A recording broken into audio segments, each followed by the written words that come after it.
अस्सलामुअलैकुम my dear students, अगर हम सम नंबर 20 को देखें तो यहाँ पे हमारे पास एक स्टेटमेंट लिखी हुई है, if the mean of the following distribution is 3.78, जिसका मतलब ये है कि हमारे पास नीचे एक ये डिस्ट्रीब्यूशन दिया हुआ है जिसमें हमारे पास x गिवन है और f गिवन है। ठीक है, x वाला कॉलम है और f वाला कॉलम जो है वो हमारे पास गिवन है, और जो ये कंप्लीट जो डिस्ट्रीब्यूशन है इसका जो मीन है वो है 3.78। Find the value of a। ठीक है, अब ये थोड़ा ट्रिकी सा क्वेश्चन है कि मीन जो है वो हमारे पास गिवन है 3.78, और हमारे पास एक x वाला भी कॉलम गिवन है और f वाला भी कॉलम जो है वो गिवन है। ठीक है, और हमने वैल्यू किसकी फ़ाइंड करनी है? a की वैल्यू फ़ाइंड करनी है। ठीक है, तो चलिए इसको प्रैक्टिकली करके देखते हैं।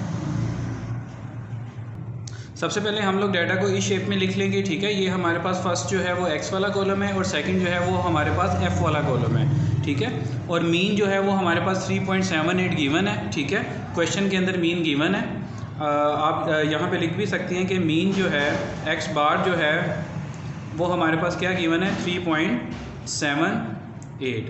अब अगर x बार हमें 3.78 गिवन है, विच मीन्स के इस क्वेश्चन के अंदर कौन सा फार्मूला यूज़ होगा? मीन का फार्मूला यूज़ होगा। ठीक है, सबसे पहला पॉइंट जो यहाँ से हमें पता चलेगा कि मीन वाला फार्मूला यूज़ होना है। ठीक है, सेकंड जो चीज़ हमें यहाँ से समझने में मदद मिलेगी कि मीन का कौन सा वाला फार्मूला यूज़ होगा। ठीक है, एक तो मीन का ये भी फार्मूला है ना, x bar is equal to summation x over n।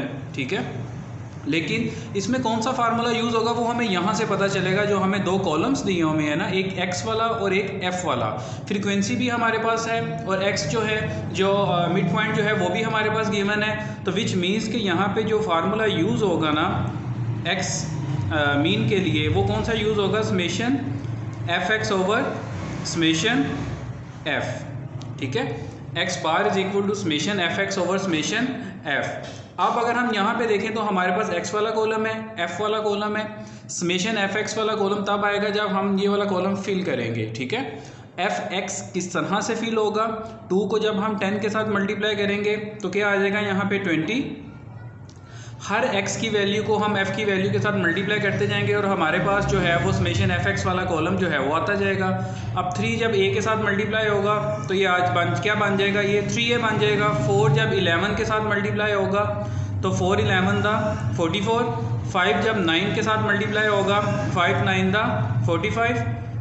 इसके बाद लास्ट में 6 लिखा हुआ है, 6 जब 8 के साथ मल्टीप्लाई होगा 6 8 दा 48।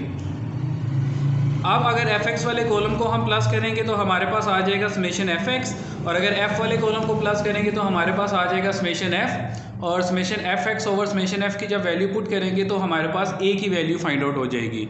ठीक है, लेकिन ये थोड़ा सा यहाँ पे ट्रिकी सा है कि आपने प्लस किस तरह से करना है।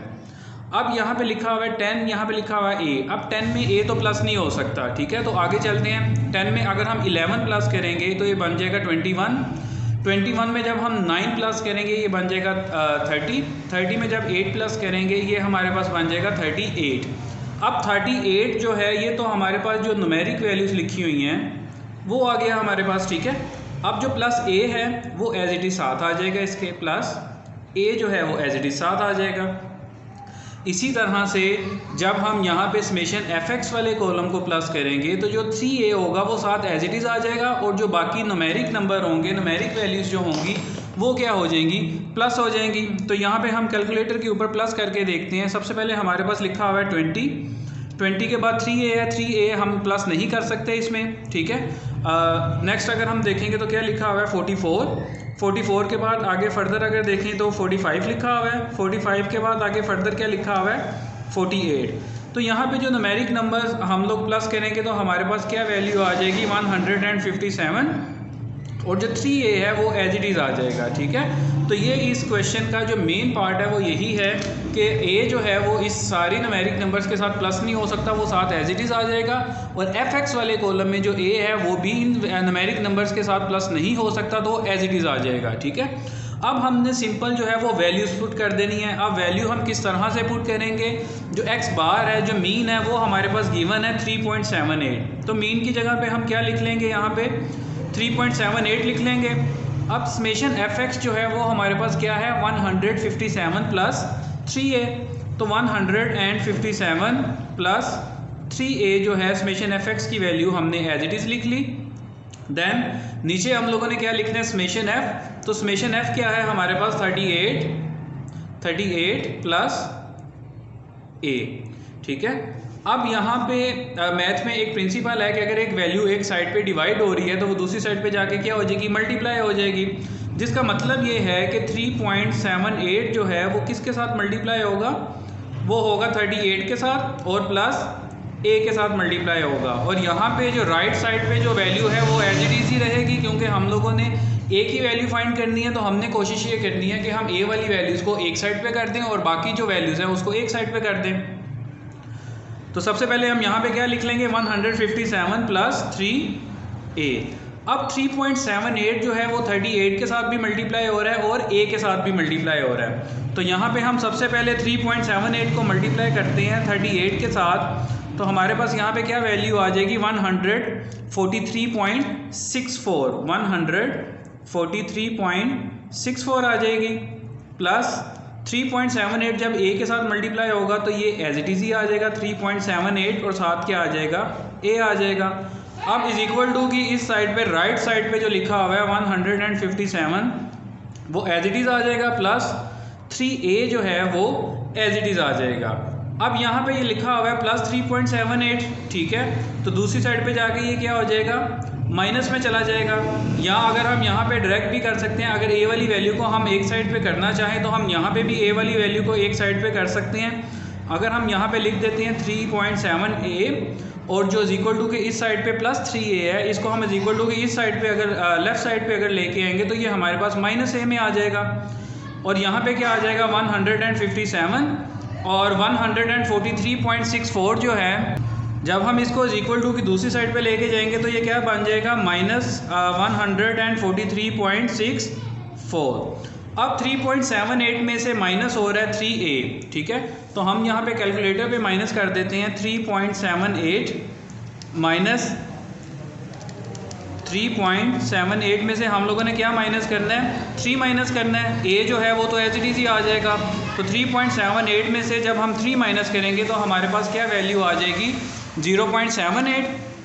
तो यहाँ पे हम लोग जो है 0.78 को एज इट इज़ लिख देंगे और साथ a जो है वो एज इट इज़ आ जाएगा। अब यहाँ पे राइट साइड पे लिखा हुआ है 157 और इसमें से क्या माइनस हो रहा है 143.64। तो जब हम इसको माइनस करेंगे तो हमारे पास क्या वैल्यू आ जाएगी 13.36। तो यहाँ पे हम लोग क्या लिख देंगे 13.36 लिख देंगे।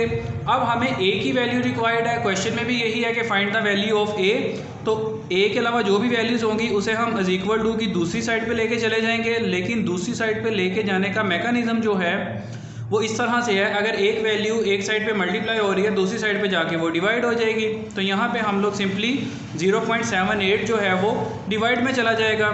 अब अगर 13.36 को हम अगर डिवाइड करते हैं 0.78 के साथ तो हमारे पास आंसर क्या आ रहा है 17.12, ठीक है।